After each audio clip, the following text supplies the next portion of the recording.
तो हम लोग ने पढ़ा है टर्जिड एंड फ्लैसिड। पता होगा आपको कि when any solvent enters inside cell become turgid. When any solvent come out from any cell, the cell become flaccid. ठीक है। अब इससे आगे कुछ वर्ड आते हैं, आपका जो पार्ट आता है like turgor pressure and wall pressure. ये भी आपकी बुक में गिवन है, turgor pressure and wall pressure. तो एक डेफिनेशन पहले टर्गर प्रेशर की मैं यहां लिख रहा हूं और वॉल प्रेशर की मैं यहां लिखूंगा। तो what is turgor pressure? The pressure applied by content on the wall of the cell which results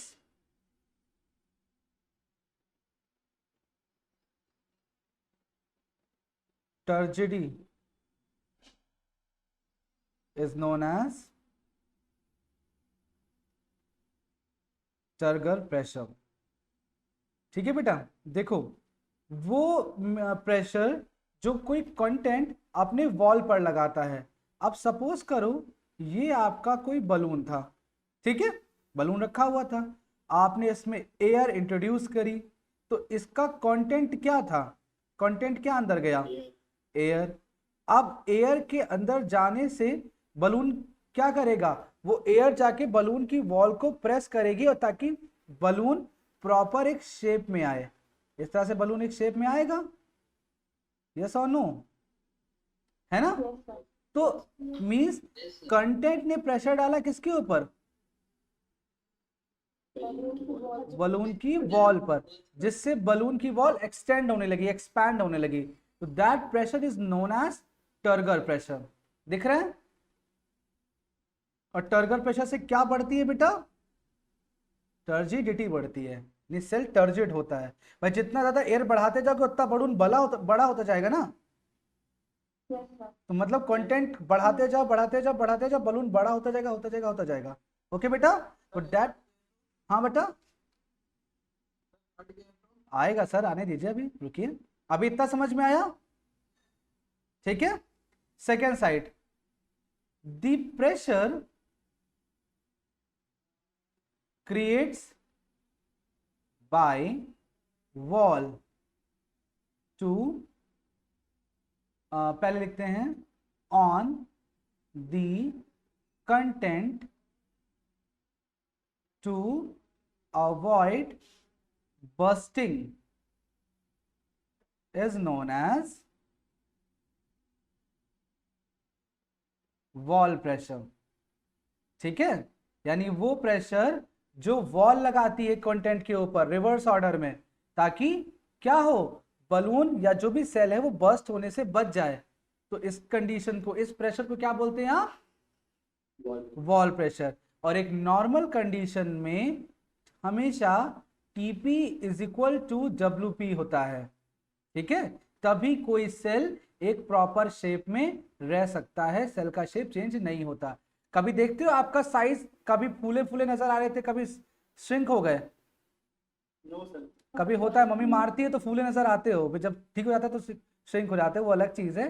लेकिन कभी ऐसा होता है कि मतलब कभी बड़े हो गए, कभी श्रिंक हो गए, छोटे हो गए, कभी ऐसा होता है? आपकी बॉडी का जो भी स्ट्रक्चर है वो सिमिलर रहता है, हमेशा एक ही रहता है ना, कभी बदलता नहीं है ना।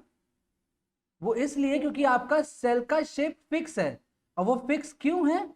इसकी वजह से। ठीक है, बात समझे? इसकी वजह से अगर कंडीशन 1 अगर ये होता है, if TP more than WP than cell get burst होगा। भाई TP ज्यादा होगा, टर्गर प्रेशर अगर ज्यादा होएगा तो सेल क्या हो जाएगा? जो अभी जय ने पूछा, क्या होगा? सेल बर्स्ट हो जाएगा। And if WP is more than TP then cell shrink, cell shrink. जैसे अगर मैं एग्जांपल दूं, आप बलून में माउथ से एयर ब्लो करके उसको बड़ा कर सकते हो, कर सकते हो? इट मींस आपका TP ज्यादा होता है बलून की WP से, है ना? और कभी कभी इतना एयर डाल देते हो कि वो बस्ट भी हो जाता है। ठीक है, कभी बाइक के जो ट्यूब होता है, उसमें जरा माउथ से ब्लो करो, बस्ट करके दिखाओ, कर सकते हो? No sir. क्यों? उसका WP ज्यादा है, उसके लिए क्या लगेगा? फिर आपको पंप लगाना पड़ेगा उसके लिए, है ना, मशीन लगानी पड़ेगी एयर ब्लो करने के लिए उसको। बात समझ में आ गई? है ना, क्लियर है बेटा? Yes sir. समझ में आया turgor pressure and wall pressure? Yes sir. जब कंटेंट अपने वॉल पे प्रेशर लगाएगा तो टर्गर प्रेशर, जब वॉल कंटेंट पे प्रेशर लगाएगी तो वॉल प्रेशर। और एक आइडियल कंडीशन के लिए, एक नॉर्मल सेल को अपना शेप फिक्स रखने के लिए इस कंडीशन को फॉलो करना पड़ता है। कौन सी कंडीशन को? TP is equal to WP। TP for turgor pressure, WP for wall pressure. Clear बेटा? Yes sir. कोई दिक्कत इसमें? No sir. ठीक है, आगे बढ़ते हैं बेटा। एक टर्म और आपकी बुक में गिवन है, ऑस्मोटिक प्रेशर। ठीक है, एक टर्म और गिवन है, ऑस्मोटिक प्रेशर। ऑस्मोटिक प्रेशर क्या होता है बेटा? ऑस्मोटिक प्रेशर में, जैसे आपका ये डायग्राम गिवन है बेटा, इस डायग्राम में देखते हैं, ऊपर वाले डायग्राम में देखिए, ये एक सोल्यूशन है जिसको सेक्शन ए मान सकते हैं, सेक्शन बी मान सकते हैं। इसको दिख रहा है डायग्राम आपको बेटा? इस डायग्राम में देखिए आप, इस वाले डायग्राम में ऑस्मोसिस जहां दिख रहा है आपको, आप इस वाले पोर्शन पे देखिए, ए साइड वाले पर वाटर की क्वांटिटी ज्यादा है और सॉल्यूट की क्वांटिटी कम है, लेस है। ठीक है, बी साइड पे देखते हैं, वाटर की क्वांटिटी लेस है और सॉल्यूट की क्वांटिटी ज्यादा है। ठीक है, हमेशा मूवमेंट किधर से किधर होगी? हाई टू लो की तरफ, यानी वाटर यहां से जाना शुरू कर देगा इस साइड पर। यस और नो? जाएगा ना, वाटर यहां से जाएगा ना, ए साइड से बी साइड जाएगा। सर सॉल्वेंट भी कितना है? वाटर क्या है? वाटर की बात कर रहा हूं ना मैं, सर सॉल्वेंट भी पहले सुन तो लो। सॉल्यूट तो इधर से इधर जाएगा ना। ऑस्मोसिस की डेफिनेशन क्या थी? कितना सर? ऑस्मोसिस से ठीक है। जी जी, वही कह रहा हूं। अब सुनो पहले, इस साइड पर अगर हम ए साइड देख रहे हैं बेटा, यहां वाटर की कॉन्सेंट्रेशन ज्यादा है as compare to solute other side के। पहले बताओ मुझे, ये चीज समझ में आई बेटा? ये पॉइंट समझ में आया आपको? ये पॉइंट समझ में आया? कोई दिक्कत नहीं। प्रीति, इधर साइड देखिए वाटर ज्यादा है, ठीक है, इधर साइड वाटर कम है। कोई इशू नहीं बेटा, आप देखो, आप इन डॉट्स से कंपेयर कर सकते हो। डॉट्स दिख रहे हैं आपको, ये सॉल्यूट के डॉट्स हैं और ये आपका वाटर है। तो आप देखो, यहाँ पे वाटर ज्यादा है, यहाँ पे वाटर कम है as compare to solute here. ये जो आपके सॉल्यूट कंटेंट है यहाँ कम है, यहाँ ज्यादा दिख रहे होंगे आपको। ठीक है, अब देखिए, हमेशा ऑस्मोसिस में क्या होता है? हाई से लो की तरफ मूवमेंट होता है। तो वाटर ए से बी की तरफ जाएगा या बी से ए की तरफ जाएगा? खुद सोचो। तो ए से बी की तरफ ए से बी की तरफ जाएगा। और सॉल्यूट किधर जाएंगे? बी टू ए की तरफ जाएंगे। लेकिन यहां पर ध्यान दीजिए, यहां पर लगी है आपकी सेमी परमेएबल क्या चीज? बी से ए की तरफ वाटर क्यों जाएगा बेटा?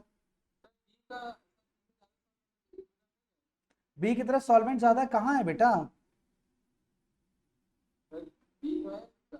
बेटा ये तो बात ही कंडीशन दिखाया जा रहा है ना, अभी तो नॉर्मली सोचो, नॉर्मली। अब बेटा ये जो आपको दिख रहा है वाटर, वो आपके इस सॉल्यूट के लेवल के हिसाब से देखो, ऐसे देखो। चलो मैं दिखाता हूं आपको।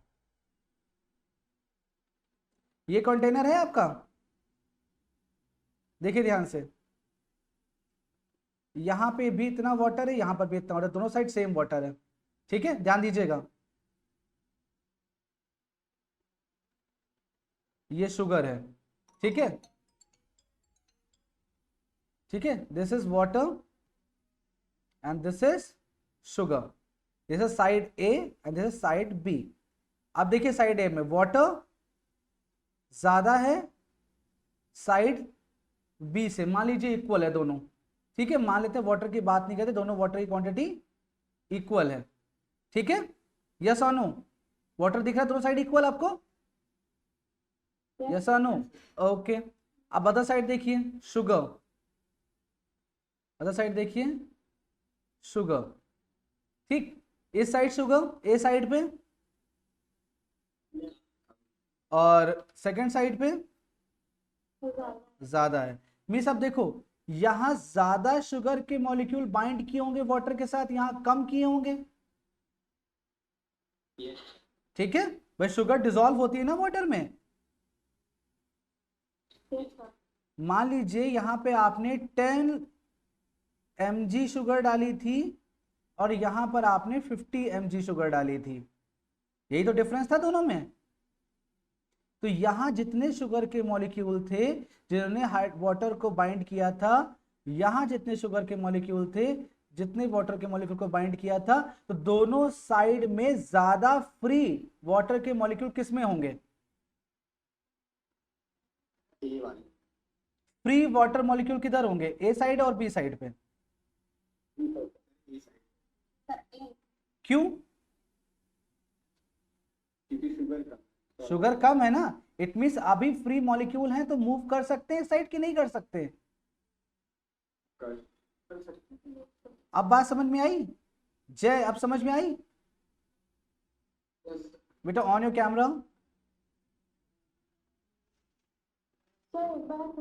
बिल्कुल समझा दे रहा हूं बेटा। देखिए, हम नॉर्मली देखते हैं इस तरह से, अगर हम सॉल्यूशन इस तरह से लें कोई, अभी तो यहां मैंने इक्वल साइड लिया है, हम अगर ये माने कि इधर वाटर ज्यादा है शुगर कम है, इधर वाटर कम है शुगर ज्यादा, नॉर्मली इस तरह से अगर हम ले लें, ठीक है। तो अब अगर देखते हैं, यहाँ पे वाटर की कॉन्सेंट्रेशन हाई है और यहाँ पे वाटर की कॉन्सेंट्रेशन लो है, यहाँ पे शुगर यानी सॉल्यूट की कॉन्सेंट्रेशन लो है और इधर पे सॉल्यूट की कॉन्सेंट्रेशन हाई है।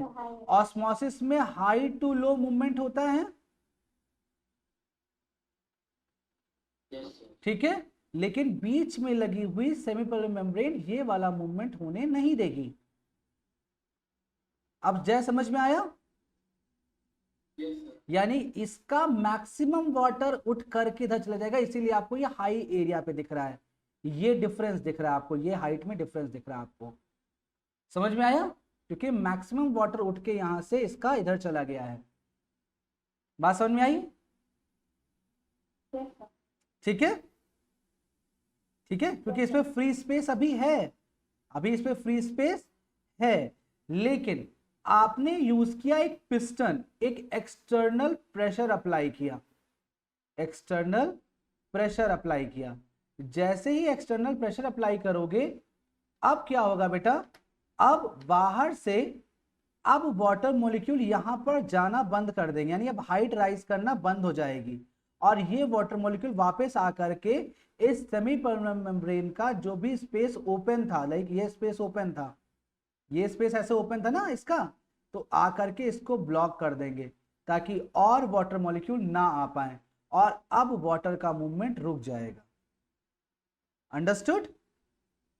बात समझे भाई? देखो, आप अगर इधर प्रेशर बढ़ाओगे जय, सुनो सुनो सुनो सुनो, आप अगर इधर प्रेशर बढ़ाओगे जय, तो क्या होगा? वाटर की मूवमेंट इधर चलती जाएगी, ठीक है, लेकिन जब आप इधर प्रेशर बढ़ाओगे, भले कॉन्सेंट्रेशन डिफरेंस हो, अब भी वाटर की मूवमेंट यहां पर स्टॉप हो जाएगी। बात समझे? और अगर प्रेशर आपने थोड़ा सा और बढ़ा दिया तो ये रिवर्स ऑस्मोसिस शुरू हो जाएगी, जो आप मेनली यूज करते हो अपने प्यूरिफायर में। आरओ सुना आपने? Yes, तो ये आरओ वही होता है, आरओ, रिवर्स ऑस्मोसिस। तो बेटा मिनरल्स मिलाना तो यूवी का काम होता है ना, आरओ का मतलब होता है रिवर्स ऑस्मोसिस। यानी उसने क्या किया, जिस कॉन्सेंट्रेटर से वाटर जा रहा था उसने इस सॉल्यूट कंटेंट को एब्जॉर्ब कर लिया और वाटर को रिवर्स करके प्यूरिफाई करके टैप से आपके वापस निकाल दिया बाहर। अंडरस्टूड? ठीक है, अब फिर से देखते हैं, यहां पर एक बार फिर से देखिए। नॉर्मली यहां पर वाटर की क्वांटिटी ज्यादा थी, ठीक है, वाटर यहां से यहां जा रहा था, ठीक है, आपने प्रेशर लगाया, यानी अब वाटर का लेवल यहां से ऊपर राइज नहीं कर सकता, ओके, नहीं कर सकता है ना। आपने प्रेशर और बढ़ाया तो अब ये वाटर मॉलिक्यूल जो यहां थे, जिसको आगे जाने का स्पेस नहीं मिल रहा था, वो क्या करेंगे, यहां पर एक ब्लॉकिंग लेयर बना देंगे कि अब और वाटर अलाउ नहीं कर सकते, वाटर और नहीं जा सकता। और अगर आपने प्रेशर और बढ़ाया तो ये वापस इधर आना शुरू कर देंगे। ठीक है, तो ऑस्मोटिक प्रेशर क्या होता है, डेफिनेशन बताया जाए तो द मिनिमम प्रेशर, मेम्ब्रेन बस नहीं करेगा। नहीं करेगा बेटा, the minimum pressure which is required to stop osmosis। ठीक है, वो मिनिमम प्रेशर जो ऑस्मोसिस स्टॉप कर दे। जनरली वाटर की मूवमेंट हो रही थी बेटा, ठीक है, यहां पे आपने पिस्टन ऐड किया या प्रेशर ऐड किया और अब वाटर की मूवमेंट यहां पे स्टॉप हो गई, तो that pressure is known as what, osmotic pressure. ठीक है, and it is measured by a device manometer. Okay, it is measured by a device known as manometer. आप जैसे ही पिस्टन हटाओगे वैसे फिर ये मूवमेंट शुरू हो जाएगी, इस तरीके से फिर ऐसे मूवमेंट शुरू हो जाएगी, होगा ना भाई, फिर वाटर के लेवल राइज करने लगेगा यहां से इस तरह ऊपर की तरफ, होगा। जितना प्रेशर आप रिलीज करोगे उतना वाटर की मूवमेंट चलती रहेगी, जितना प्रेशर आप बढ़ाते जाओगे उतना मूवमेंट इस साइड होती रहेगी, होगा, भले कॉन्सेंट्रेशन डिफरेंस कुछ भी हो। बात समझे। जनरली मूवमेंट ऑस्मोसिस में देखते हैं हम हाई टू लो की तरफ होता है, बट आप प्रेशर एप्लीकेबल करके क्या करा सकते हो, रिवर्स ऑस्मोसिस भी करा सकते हो। इसी को तो बोला जा रहा है रिवर्स ऑस्मोसिस। बात समझ में आई। आपको मेनली याद रखना है ये definition, what is osmotic pressure, the minimum pressure which is required to stop osmosis is known as osmotic pressure and it is measured by a device known as manometer। clear बेटा। Yes, sir. Sir किसी एक particular solution का osmotic pressure constant रहेगा हर बार? नहीं, अगर दोनों का जो क्वांटिटी है वो अगर कांस्टेंट है तो ऑस्मोटिक प्रेशर कांस्टेंट रहेगा, लेकिन क्वांटिटी में अगर डिफरेंस किया जाएगा, कॉन्सेंट्रेशन में डिफरेंस किया जाएगा तो ऑस्मोटिक प्रेशर अलग अलग होगा बेटा। नो सर, अगर कांस्टेंट है हाँ तो कांस्टेंट रहेगा फिर, ठीक है, फिर तो मूवमेंट सर, वाटर के लेवल से कोई मतलब नहीं, लेकिन अब खुद सोचो ये वाटर के मॉलिक्यूल आकर के ही तो यहाँ पे ब्लॉक करे हैं ना, ताकि और फर्दर वाटर के मॉलिक्यूल अंदर ना जा पाए, है ना, इसमें सेम कंटेंट आकर ही प्रेशर अप्लाई करता है। बात समझे, क्लियर है, कोई दिक्कत नहीं। ठीक है बेटा, समझ में आया। तो क्या ये 3 पॉइंट समझ में आया आपको, turgor pressure, wall pressure and osmotic pressure, समझ में आया बेटा। कोई दिक्कत नहीं, ठीक है, आगे बढ़ते हैं बेटा। टर्गर प्रेशर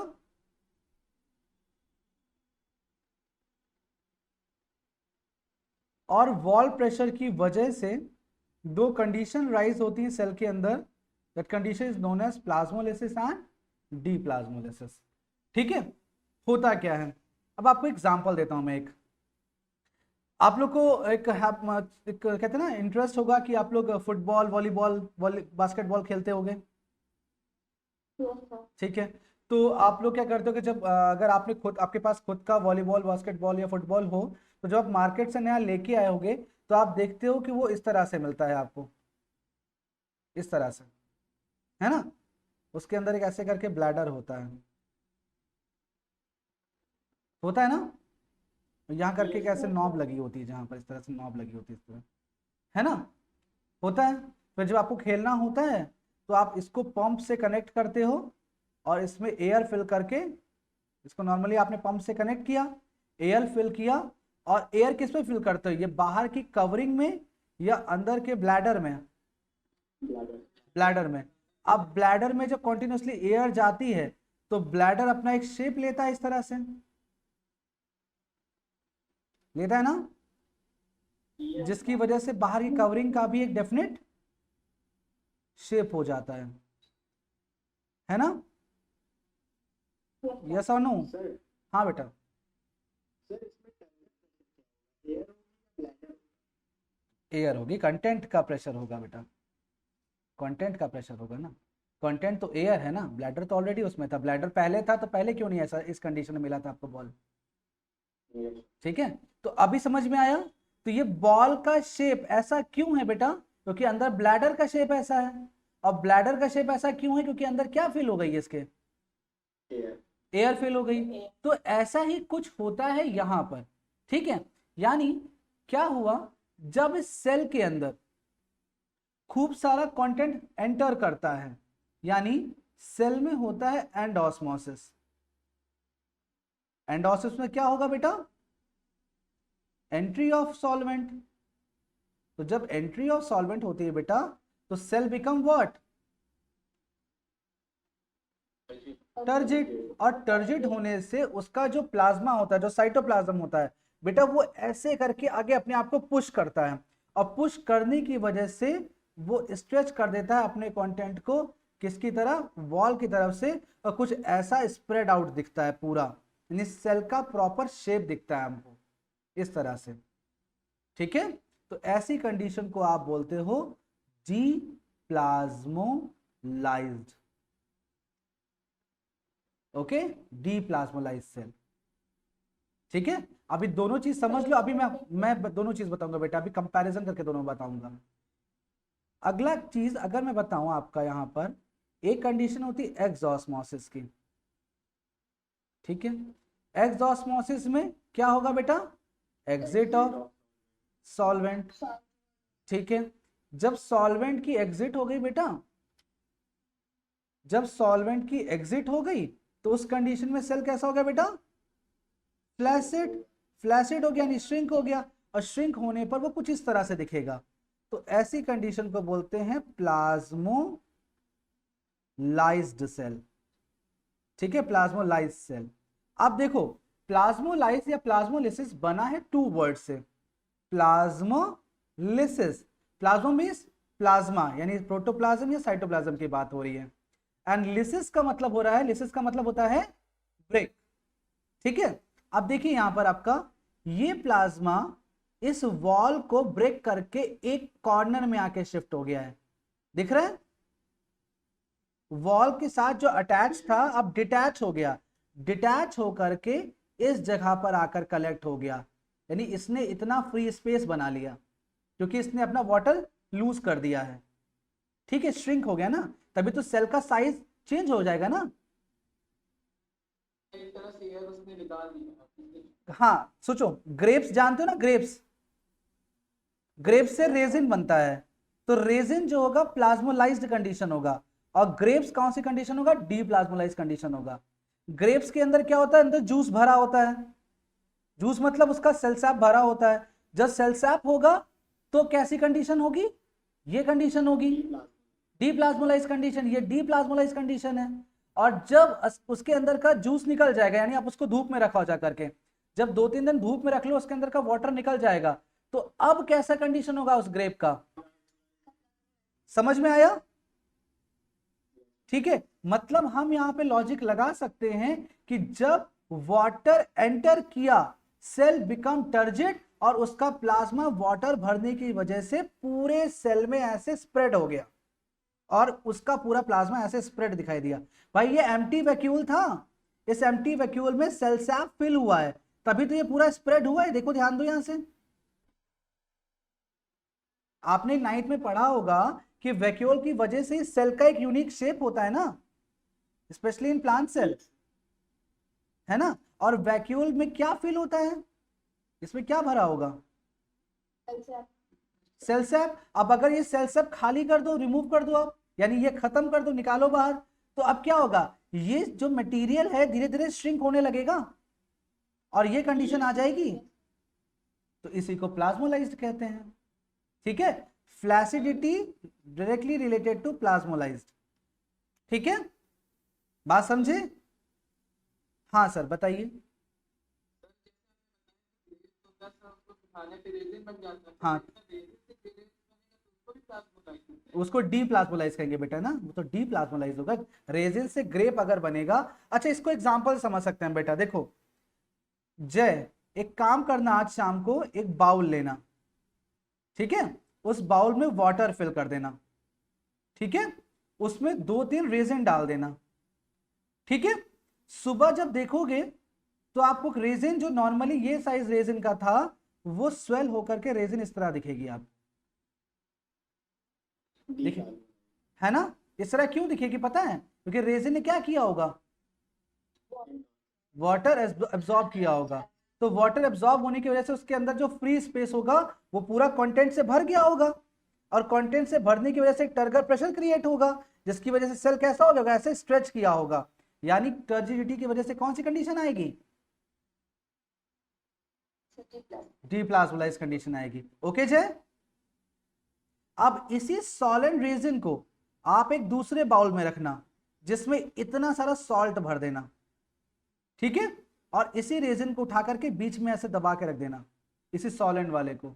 अब अगर 4-5 घंटे रख दिया, उसके बाद आप देखोगे अब क्या होगा, रेजिन अपना वाटर लूज कर चुका होगा, क्योंकि बाहर केवल सॉल्ट है ना, इसी वजह से रेजिन कैसे हो जाएगी, फिर से ऐसे हो जाएगी, हो जाएगी। तो ऐसी कंडीशन में क्या बोलेंगे हम, प्लाज्मोलाइज्ड। क्लियर हुआ, क्लियर हुआ। अभी इसके बेटा मेरे पास बहुत सारे एग्जांपल्स मैं समझाऊंगा, अभी पहले थोड़ी थोड़ी चीजें समझ लो इसकी। अभी अब हम टाइप ऑफ सॉल्यूशन पढ़ेंगे तो इसके एग्जांपल्स अभी आप देखकर समझेंगे, ओके, लाइव एग्जांपल समझेंगे हम लोग, ठीक है, और बहुत अच्छे से समझ में आएगा। अभी बताओ मुझे, प्लाज्मोलाइज और डीप्लाज्मोलाइज समझ में आया। Breaking of plasma is plasmolysis, reverse condition of plasmolysis is deplasmolysis. Okay, बात समझ में आया। सर अगर सेल में क्या एंड ऑस्मोसिस हो रहा है, हाँ, तो वो डीप्लाज्मोलाइज हो जाएगा। डीप्लाज अगर सेल में एंड ऑस्मोसिस हो रहा है तो वो डीप्लाज्मोलाइज हो जाएगा। लेकिन सर इसमें तो वाटर, और आपने बताया कि एंड ऑस्मोसिस में सॉल्वेंट जाता है। तो वाटर इज अ सॉल्वेंट बेटा, यूनिवर्सल सॉल्वेंट बोला गया है वाटर को बेटा। Yes sir. केमिस्ट्री में फर्स्ट चैप्टर जो सोल्यूशन पढ़ते हो तो बताया जाता है वाटर इज यूनिवर्सल सॉल्वेंट, और 3 सॉल्वेंट यूज किए जाते हैं केमिस्ट्री में। और सॉल्यूट जाए तो सॉल्यूट जा ही कर सकता है बेटा, एसपीएम रोक लेगी ना, यस एसपीएम रोक लेगी ना, सेमी पर्ल मेम्ब्रेन रोक लेगी, ठीक है। 3 सॉल्वेंट कौन कौन से होते हैं, water, alcohol and ether. 3 solvents पढ़े होंगे ना, वाटर, अल्कोहल एंड ईथर, ठीक है, समझ में आया बेटा। हाँ बेटा, यस। बहुत ज्यादा निकलता है लेकिन सॉफ्ट भी हो जाता है। बेटा स्वेल करता है तभी तो उसका रेडिकल निकलता है, बिना स्वेल किए हुए रेडिकल कैसे निकलेगा। ग्राम सीड में या बीन सीड में देखते हो रेडिकल नहीं निकलता है, अब उसके ऊपर टेस्टा और टेगमेन की हार्ड लेयर होती है बेटा, तो अब उसको बहुत ज्यादा ओवरकम नहीं कर सकता वो, लेकिन वहां से जहां से उसका सॉफ्ट पार्ट होता है हाइलम वाले पोर्शन से, वहां से रेडिकल बाहर आ जाता है। देखा नहीं देखा। अब ज्यादा वाटर एब्जॉर्ब करके वो बिल्कुल रेजिन की तरह नहीं हो जाएगा कि बिल्कुल सॉफ्ट हो गया ऐसे ऐसे करके, लेकिन जनरली फिर भी वो अपना काम कर जाता है, ठीक है बेटा। बात समझ में आई, कोई दिक्कत, ये पॉइंट क्लियर है बेटा, ये वाला। फिर प्लाज्मोलिसिस, डीप्लाज्मोलिसिस, यस सर। प्रीति कुछ पॉइंट क्लियर है यहाँ पे बच्चा। ओके, अभी बेटा हम आगे पढ़ेंगे, अभी इसके और चीज समझ में आएगी, अभी आप रिलेट करते रहो, मैं अभी आपको इसको समरी दूंगा, इसका इस टॉपिक का भी मैं समरी दूंगा, परेशान मत हो, सभी समझ में आएगा, ठीक है। अगर नहीं आ रहा है तो कुछ नहीं, अभी आप सुनते रहिए, समझते रहिए, अभी आप रिलेट कर लोगे एक साथ पूरा चीज, ठीक है। अभी मैं पार्ट में समझा रहा हूँ, अभी सारे पार्ट को मैं एक साथ अभी जब ऐड करूंगा तो पूरी समरी एक साथ आ जाएगी आपको। तो अभी मुझे बताओ, turgor pressure, wall pressure, osmotic pressure, plasmolysis और डीप्लाज्मोलिसिस, ये 5 टर्म समझ में आए आपको। ओके, आगे चलते हैं हम लोग बेटा नेक्स्ट टॉपिक पर, जिसका नाम है टाइप्स ऑफ सॉल्यूशन। ओके, यहां पर टाइप्स ऑफ सॉल्यूशन बताया गया है बेटा। आप जनरल जानते हैं solution has 2 part, solute and solvent. ठीक है, सॉल्यूशन के जो टाइप्स बनाए गए बेटा ऑन द बेसिस ऑफ, हाँ जी, on the basis of solute बताए गए। और कौन कौन से सॉल्यूशन होते हैं बेटा? Hypotonic solution. और देखो बहुत आसान तरीका बताऊंगा इसको याद करने का, आराम से याद हो जाएगा।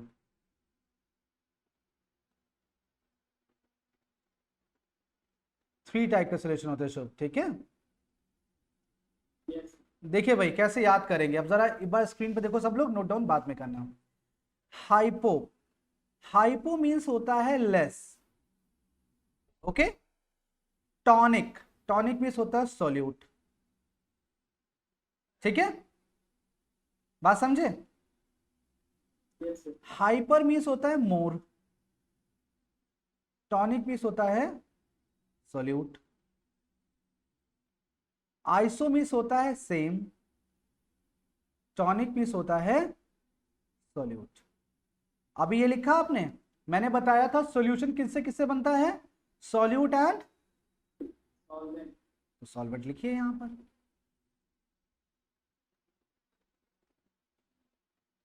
अब जो आपने लिखा है उसी को पूरा कर लीजिए।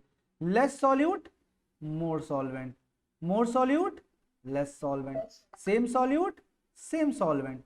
Means a solution which consists of less amount of solute as compared to solvent is known as hypotonic solution. Example आपका जो शरबत होता है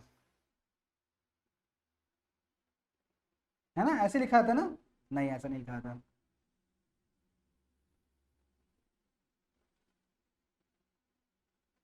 मेरी हिंदी बहुत गंदी है बेटा, जरा एक बार देख लेना सही लिख रहा हूँ गलत लिख रहा हूँ।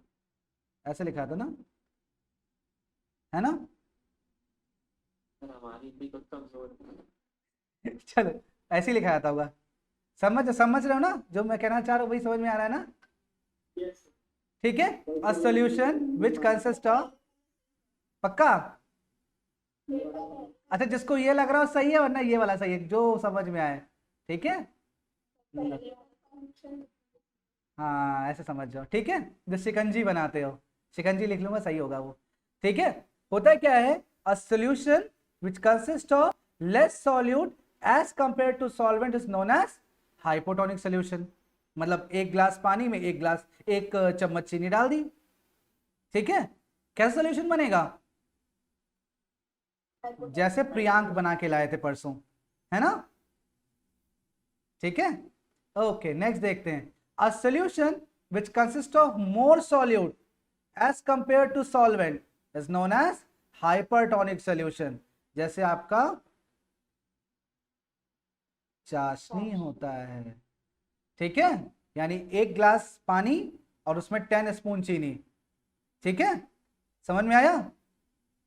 बात समझे? जो शुभ ने बनाया था, एक ग्लास पानी उसमें 10 स्पून चीनी, यानी सॉल्यूट का कंटेंट ज्यादा हो जहां पर, ठीक है, बात समझे। और जहां पर सॉल्यूट और सॉल्वेंट की क्वांटिटी इक्वल हो, ठीक है, तो ऐसे सॉल्यूशन को क्या बोलते हैं आप? आइसोटोनिक सॉल्यूशन, ठीक है। अच्छा यहां पे ध्यान दीजिएगा बेटा, हाइपोटोनिक सॉल्यूशन के लिए एक नाम दिया जाता है डाइल्यूट सॉल्यूशन। इसको डाइल्यूट वर्ड बोलते हैं, और इसको क्या बोलते हैं? Concentrated solution. बात समझ में आई? ठीक है, डाइल्यूट सॉल्यूशन ये वाला होता है कि उसमें सॉल्वेंट ज्यादा होता है और ये कॉन्सेंट्रेटेड होता है। बात समझ में आ गई? पक्का, कोई दिक्कत नहीं? अच्छा अब एक चीज और मानते हैं, जिसके पास जो चीज ज्यादा होती है वो उसको देने की कोशिश करता है, जो चीज कम होती है वो लेने की कोशिश करता है, ठीक है।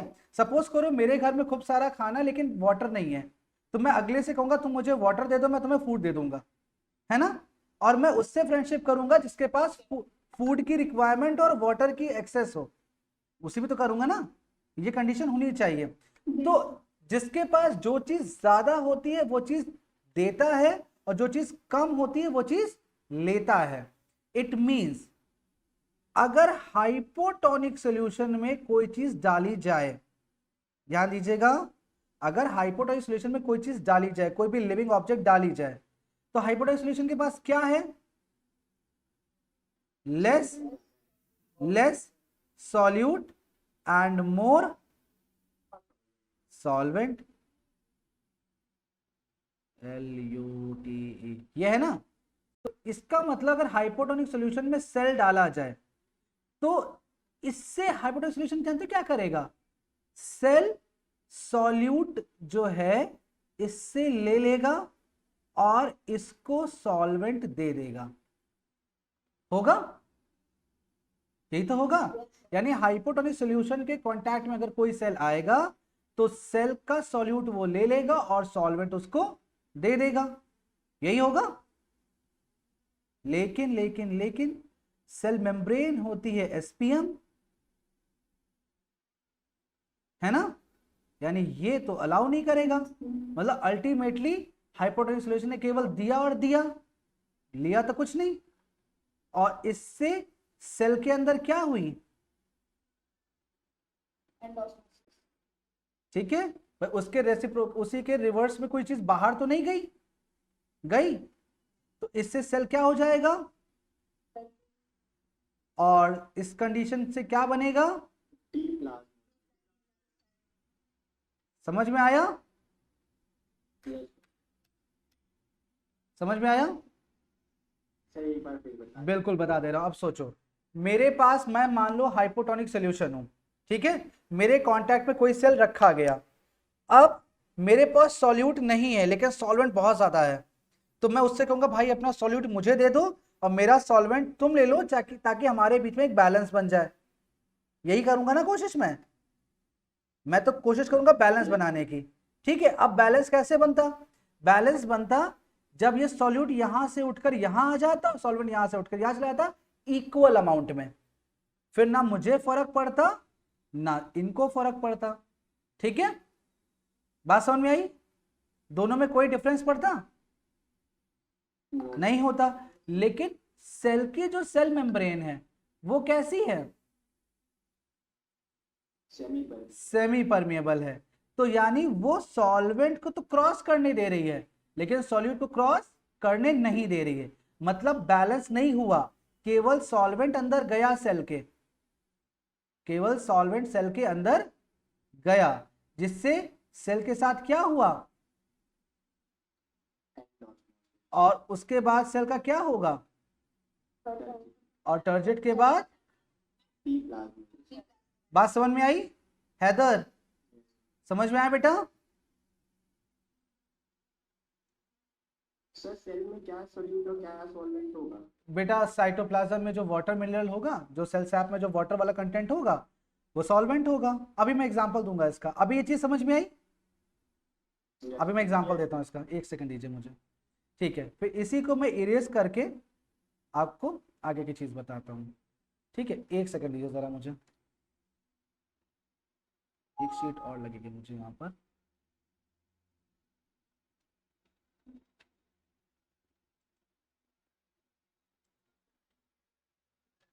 ठीक, अभी मैंने आपको बताया किसके बारे में बेटा? हाइपोटोनिक सॉल्यूशन के बारे में। अभी देखिए यहां पर बेटा, हाइपरटोनिक सॉल्यूशन, याद करने का कुछ नहीं, बस लॉजिक लगाओ। हाइपरटोनिक मतलब और लेस सॉल्वेंट। ठीक है, इसके कांटेक्ट में कोई सेल आएगा, अब क्या कोशिश होगी? सॉल्यूट देने की और सॉल्वेंट लेने की। ठीक है, कोई इशू नहीं। बैलेंस करना चाहते थे लेकिन सेल मेम्ब्रेन कैसा बिहेव कर रही थी? SPM बिहेव कर रही थी। यानी केवल ये होगा और ये अलाउड नहीं होगा। मतलब सेल केवल लूज कर रही है, गेन कुछ नहीं कर रही है। अगर गेन कर रही होती तो सेल के शेप पे कोई फर्क नहीं पड़ता, लेकिन सेल केवल लूज कर रही है। सेल से केवल क्या हो रहा है बेटा? तो सेल कैसा हो जाएगा और कंडीशन क्या बन जाएगी? प्लाज्मोलाइज्ड सेल हो जाएगा। ओके, समझ में आया? ठीक है, तीसरा होता है बेटा आइसोटोनिक सॉल्यूशन। इसमें क्या होता है बेटा? Same solute same solvent. इसके कांटेक्ट में जब कोई सेल आता है तो ये दोनों आपस में इक्वल है, दोनों एक दूसरे को, सपोज करो ये प्लस है ये माइनस है, दोनों एक दूसरे को इक्विवेलेंट कर रहे हैं, कोई चीज एक्स्ट्रा नहीं है, तो कोई भी मूवमेंट यहां पर नहीं होगी, जिसकी वजह से सेल का क्या होगा, शेप सेम रहेगा, no disturbance in shape. Okay भाई, यहां पे कोई डिसाइड ही नहीं कर पा रहा ना कौन जाए, सॉल्यूट जाए या सॉल्वेंट जाए, सॉल्वेंट दे या ले, तो डिसाइड ही नहीं कर पाएगा ना, क्योंकि इक्वल क्वांटिटी है ना, तो there will be no change in shape. Okay, बात समझ में आ गई? Yes. समझ आई बेटा? अब मैंने दिया था जय को एक एग्जाम्पल, कौन सा दिया था एग्जाम्पल जय को? Reason. एक बाउल लिया, उसमें डाला मैंने रेजन, ठीक है, और ये करके रेजन डाल दी मैंने इसमें, ठीक है। इसमें आपकी बुक में कंडीशन दी गई है कि रेजिन के ऊपर का जो टिप है उसके ऊपर ऐसे वुडन पीस लगा होना चाहिए, ठीक है, नहीं तो वाटर यहाँ से अंदर जाएगा और यहाँ से बाहर निकल जाएगा अगर ओपन पोर्शन हुआ, इसीलिए ये टिप क्लोज होनी चाहिए। कंडीशन, ये प्रिकॉशंस के बेसिस पे याद रखना जरूरी है, ठीक है, नहीं तो किसी ग्रेप में होता है ना, अगर ऊपर वाला टिप तोड़ देते हैं तो आप खुद सोचो, अगर यहाँ से वाटर क्रॉस करेगा और टिप से बाहर नहीं निकल जाएगा, तो वो सॉलिड वाली कंडीशन कभी आएगी ही नहीं। इसलिए देखना चाहिए कि वही रेजिन हमें लेनी जिसके ऊपर ये वुडन पीस लगा हो, मतलब उसका लिड बंद हो, जिसका मतलब है, ठीक है। अब ध्यान दीजिए यहाँ पर, इस बाउल के अंदर हम देखें अगर, तो सोल्यूशन कैसा है, वाटर ज्यादा है, ऑब्वियस सी बात है, और आपने शुगर इसके अंदर नहीं डाली या मान लो बहुत थोड़ी सी डाल दी होगी, तो सॉल्यूट कैसा होगा यहाँ पर, बहुत कम होगा, ठीक है, ठीक है, एज कंपेयर टू रेजिन। अब हम रेजिन की बात करते हैं, रेजिन के अंदर वाटर अपनी बाहर के सराउंडिंग के कंपैरिजन में कम होगा या ज्यादा होगा, कम होगा, और शुगर, मेरे कहने पे मत जाओ, सोचो, फील करो उसको, होगा, रेजिन ज्यादा मीठा होता है या बाहर का पानी, खुद सोचो, रेजिन ज्यादा मीठी होगी, तो यानी सॉल्यूट यहां पर क्या होगा बेटा, ज्यादा होगा, ठीक है, बात समझे? मूवमेंट होगी ना ऑस्मोसिस के हिसाब से, ये वाली मूवमेंट होनी चाहिए, होनी चाहिए कि नहीं होनी चाहिए? लेकिन रेजिन की वॉल क्या एक्ट कर रही है एज अ, तो कौन सी मूवमेंट को अलाउ नहीं करेगी वो, ये मूवमेंट अलाउ नहीं करेगी, मतलब रेजिन में क्या हुआ, ओनली गेन ऑफ वाटर, जिसको क्या बोला गया, एंड ऑस्मोसिस, जिससे रेजिन में क्या आ गई, और समझ में आया? बताइए, समझ में आया? पक्का? अच्छा, ये सॉल्यूशन कौन सा था, ये वाला सॉल्यूशन कौन सा था, हाइपोटोनिक सॉल्यूशन था। बात समझ में आई? पक्का? कोई दिक्कत नहीं? सर एक क्वेश्चन, बिल्कुल बच्चे। सर क्वेश्चन है, मरीन फिशेस, बेटा बेटा बेटा ऐसे करके मेरे पास अभी 10 और एग्जाम्पल हैं, अभी आप पहले कंडीशन समझ लो, मैं 10 एग्जाम्पल और दूंगा आपको। Marine fishes why not kept in fresh water, ठीक है, अभी मैं 10 एग्जाम्पल ऐसे और दूंगा अभी, ठीक है। आरव जस्ट मुझे 5-10 मिनट दे दो मुझे केवल, अभी ये चीज समझ में आई बेटा? अभी एग्जाम्पल 1 समझ में आया ये चीज? जय वर्मा है या नहीं है मीटिंग में? अर्चिता समझ आया बेटा? हाँ बच्चा बताइए। तो सर हम ये भी कहते हैं सर, हाइपोटोनिक सॉल्यूशन में हमारा एक्स ऑस्मोसिस होना, बेटा वो एक्चुअली सेल नहीं है, इसलिए एग्जॉस्मोसिस नहीं कह सकते हम उसको, ओके, ठीक है, सेल तो ये है ना, इसको एग्जाम्पल रख के हमने किया है, ठीक है, इसलिए। अब मैंने दूसरा एग्जाम्पल दिया था कि अभी इसी सॉलिड रेजिन को किस में डाल दीजिए आप, अभी इसी सॉलिड रेजिन को डाल दीजिए आप हाइपरटोनिक सॉल्यूशन में, यानी सॉल्ट वाले में, ठीक है। मैंने एग्जांपल दिया था कि एक बाउल लीजिए, उसमें इतना सॉल्ट भर दीजिए, इतना, केवल सॉल्ट भर दीजिए, और सॉल्वेंट रेजिन डाल दीजिए इसके अंदर। ठीक है, अब क्या होता है बेटा, देखो अब ये होगा, बाहर की कंडीशन की बात करें तो वाटर है या नहीं है बाहर, आउटसाइड नहीं है, या थोड़ा हो सकता मॉइस्चर वॉइस्चर हो तो बहुत थोड़ी कंडीशन मान सकते हैं। ठीक है, सॉल्यूट बहुत है। रेजिन के इनसाइड की कंडीशन की बात करते हैं, water I high, solute as compare to outside less. Movement किधर से किधर होगी, होगी यस रेजिन की आउटर सेल वॉल क्या एक्ट करेगी, तो कौन सी मूवमेंट स्टॉप करेगी, ये वाली। तो इसका मतलब क्या हुआ, सेल का केवल गेन हुआ या लॉस हुआ, लॉस हुआ। क्या हुआ यहां पर, लॉस ऑफ वाटर, सेल का केवल लॉस ऑफ वाटर हुआ ना, नो गेन ऑफ सॉल्यूट हुआ ना, लॉस ऑफ वाटर केवल हुआ। तो लॉस ऑफ वाटर को हम क्या कहेंगे, और एक्सऑस्मोसिस से सेल क्या हो जाएगा, और फ्लैसिड कंडीशन से सेल का क्या होता है, देखो ऊपर डायग्राम यही कह रहा है, यस सर, कह रहा है ये चीज कि नहीं कह रहा है, देखो यस सर, पक्का। Yes sir. ओके बेटा, बात करते हैं कुछ एग्जांपल्स की जो आप अपने डे टू डे लाइफ में देखते हो। ठीक है, जैसे अभी आपने क्वेश्चन पूछा मुझसे कि why not, why what happens when,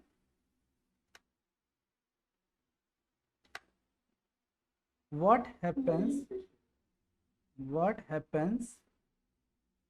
when a marine water fish will kept in fresh water। ठीक है, अब इसका आंसर कैसे हम लॉजिक लगाएंगे, इसका आंसर कैसे निकालेंगे। क्वेश्चन पॉइंट नंबर 1 क्या कहता है, मेरा पॉइंट पहला कहता है ये है कि जो भी इंडिविजुअल जहां रहता है उस सराउंडिंग के अकॉर्डिंग अपने आप को अडेप्ट कर लेता है। मींस जैसी उसकी सराउंडिंग वैसी उसका बिहेवियर है, उसका नेचर। ठीक है, उसका बॉडी भी उसी अकॉर्डिंग बना होगा। तो इसका मतलब अगर बाहर की कंडीशन मरीन है तो जो फिश होगी उसकी कंडीशन भी वैसी ही होगी, है ना। मरीन वाटर में अगर कॉन्सेंट्रेशन लेवल चेक किया जाए तो वहां वाटर लेस होता है और सॉल्यूट यानी सॉल्ट ज्यादा होता है, होता है ना। अब उस फिश को उठा करके मैं डाला कहां पर, फ्रेश वाटर में। अब फ्रेश वाटर में क्या होता है बेटा, वाटर ज्यादा होता है और सॉल्यूट कम होता है। ठीक है, तो मूवमेंट किधर होगी, यहां से इधर और इधर होगी, ये होनी चाहिए। अब फिश की जो सेल वॉल है वो क्या करेगी, किसका काम करेगी, सेल वॉल सेल मेम्ब्रेन जो होगी क्या भी एक्ट करेगी, एसपीएम का। फिश यहाँ है अभी, फिश इसमें है ना, फिश की कंडीशन ये वाली होगी ना। तो फिश के साथ कौन सी कंडीशन नहीं हो पाएगी, सॉलिड की मूवमेंट नहीं हो पाएगी। मतलब फिश केवल और केवल क्या करेगी, गेन ऑफ वाटर करेगी। ठीक है, और गेन ऑफ वाटर करने की वजह से क्या होगा उसके अंदर, एंडोस्मोसिस। और चूंकि उसके सेल का इतना ज्यादा वॉल प्रेशर नहीं होता है तो वो टर्जिड होगी, और टर्जिड होने के बाद वो बर्स्ट हो जाएगी। बात समझे, बात समझ में आई, वो बर्स्ट हो जाएगी। क्लियर, बात समझ में आ गई। कम हो जाए, हाँ, उसका जो वॉल प्रेशर है वो टर्जिड प्रेशर, उसका वॉल प्रेशर जो होता है वो टीपी से कम होता है, उसका टीपी बढ़ जाएगा ना, वाटर ज्यादा गेन कर लेगी ना आपने जहाँ जाएगी वो। ठीक है, हाँ बच्चा, सही पड़ जाती है क्या फिर? क्यों, आपका अपना हैंड कॉन्टिन्यूसली वाटर में डाल के रखो तो यहाँ के देखोगे सेल हल्के से फटने लगती है, होता है। ये चीज होती है, आपको दिखेगा। अभी और एग्जांपल देता हूँ। इसी का रिवर्स कंडीशन की बात करें कि अगर कोई फ्रेश वाटर की फिश को हम कहाँ डाल देते हैं, मरीन वाटर में, अब क्या होगा, देखिए वही चीज, यहां पर वाटर हाई होगा और सॉल्यूट सॉल्ट कम होगा। वहां कंडीशन में वाटर लो होगा, वाटर लो होगा और सॉल्यूट सॉल्यूट हाई होगा। यानी कंडीशन ऐसे जाएगी, है ना, कंडीशन ऐसे जाएगी ना। Yes. तो जो आपका एसपीएम है कौन सी कंडीशन को अवॉइड करेगा, सॉल्यूट मतलब फिश से क्या हुआ, केवल लॉस हुआ लॉस ऑफ वाटर होगा। लॉस ऑफ वाटर को क्या कहते हैं आप, एक्सॉस्मोसिस। फ्लैसिड जिससे क्या होगा, फिश का फ्लैसिड फ्लैसिड होके श्रिंक हो जाएगी, श्रिंक हो जाएगी, ठीक है। तो सर श्रिंक होने से कुछ असर नहीं पड़ेगा हमारी? छोटी हो जाएगी ना सर, मर तो ऑब्वियस सी बातें जाएगी, उसके बॉडी का वाटर पूरा बाहर निकल जाएगा ना। लगेगा निचोड़ के फिश को बाहर टांग दिया, ऐसा लगेगा ना आपका, ठीक है, समझ में आया। हाँ बेटा, उसके बाद बर्स्ट और श्रिंक लिखेंगे या प्लाज्मोलाइज? वो बेटा वो तो वही चीज है ना, यहाँ डीप्लाज्मोलाइज लिखेंगे, ठीक है, क्वेश्चन थोड़ा अलग था और यहाँ प्लाज्मोलाइज लिखेंगे। अभी इसके आरव और एग्जांपल्स देखो पहले, फिर बताता हूँ अभी और को। अभी और एग्जांपल देखो इसके, इसके एग्जांपल और है मेरे पास। नहीं सर, वो तो ठीक है सर, वर्ड का कुछ थोड़ा प्रॉब्लम। बोलो। तो जैसे बोला marine fishes burst up when kept in water because of panosis या एंडोस्मोसिस या प्लाज्मोसिस। क्या होना चाहिए आप बताइए। सर मरीन तो फिशेस क्वेश्चन क्या है? Why does fresh marine water fish burst when kept in fresh water? Sir endosmosis होगा। वही चीज तो मैंने बताया आपको, ठीक है, ओके। आगे देखते हैं और example. Hand kept in detergent, ठीक है, फर्टिलाइजर्स, ठीक है, feast, veg and non veg, ठीक है। और क्या एग्जांपल दे दूं, बस 4 एग्जांपल, भी सब सारी चीज समझ में आएगी। चलो भाई, पहला एग्जांपल पिकल वाला। आजकल गर्मियां चल रही, मम्मी अचार बना रही होंगी घर पे, रेज हैंड करो जरा, किसी किसी घर में अचार बने हैं। वेरी गुड, मेरे घर में बने, ऊपर छत पे पड़े हैं। होता क्या है बेटा, देखो मम्मी क्या करती हैं, फ्रूट्स को कट करती हैं, उसमें सॉल्ट डालती हैं और छत पे रखाती हैं, ऐसे करके, ऐसे करके रखा होगा ना पीसेस, दूध में धूप में, ठीक है। इसमें जब बहुत ज्यादा सॉल्ट डाला जाता है इस तरह से, तो होता है क्या, वहां पे देखिएगा, एक्चुअली होता है क्या है, जो हमारे फ्रूट हैं उनको अगर प्रिजर्व करना है तो क्या करना होता है हमें, फ्रूट के अंदर फूड होगा, तो जो जर्म्स उसके ऊपर आते हैं बेटा, तो जर्म्स को खाने के लिए फूड और वाटर दोनों चाहिए, ठीक है। बिना वाटर के वहां पे सरवाइव नहीं कर पाएंगे। तो जो आप कैरी या फ्रूट ऊपर रख के आए हो, धूप में रख के आओ सॉल्ट लगा करके, बाहर की कंडीशन कैसी हो गई, हाइपरटोनिक हो गई ना भाई। जिस फ्रूट के ऊपर सॉल्ट डाला है तो उस फ्रूट के बाहर की कंडीशन कैसी हो गई, हाइपरटोनिक। तो फ्रूट के अंदर से वाटर क्या करेगा, बाहर निकल जाएगा, और बाहर थी तेज धूप, ये वाटर क्या करेगा, इवेपोरेट करेगा। यानी अब जितने भी ये पिकल्स थे जो इतने बड़े बड़े रखे थे, वो श्रिंक होकर छोटे हो जाएंगे, हो जाएंगे। हाइपरटोनिक कैसे होगा? सर सॉल्ट ऐड किया है ना आपने, कि नहीं ऐड किया है, सॉल्ट डाल के तो रखते हो, जल्दी थोड़ा ना खाते हो जा करके, सॉल्ट डाल के करोगे जल्दी हो जाएगा, ठीक है। और प्रिजर्वेशन करना हो तो मस्टर्ड ऑयल डाला जाता है, विनेगर डाला जाता है, लेकिन सबसे पहले अगर करना है आपको तो सॉल्ट डाला जाता है। होगा कि नहीं होगा, तो इतना बड़ा सा मैंगो इतनी बड़ा सा हो जाता है, देखा कि नहीं देखा है, तो क्यों हुआ ये, समझ में आया, ठीक है। दूसरा एग्जाम्पल, हाँ सर पूछिए सर, माउथ मारेंगे तुमको, ठीक है। अरे सर मेरे बहुत अच्छे अच्छे एग्जाम्पल है, सुन लो फिर योगेश सर बुलाएंगे, जल्दी जाओ। अरे यार टाइम हो गया, पवन सर भी। चलो जाओ जाओ, मैं नेक्स्ट क्लास समझाऊंगा, पहले करना, ठीक है। पवन सर 5:20 की क्लास हो गया। पक्का मैसेज। पक्का ना, यस सर।